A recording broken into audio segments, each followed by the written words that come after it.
Это моя большая дружная семья. Папа, мама, сестра и я. Мы вместе рисуем,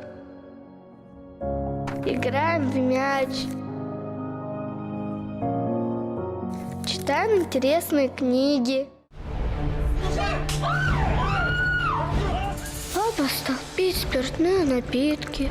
Сначала чуть-чуть, потом еще немного. С каждым днем количество выпитого стало становиться все больше.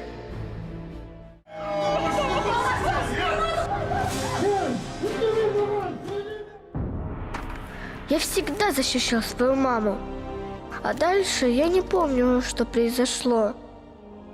Сестра сказала, что сначала забрали маму, потом папу. Папа, пожалуйста, пусть все останется в прошлом. Стань прежним.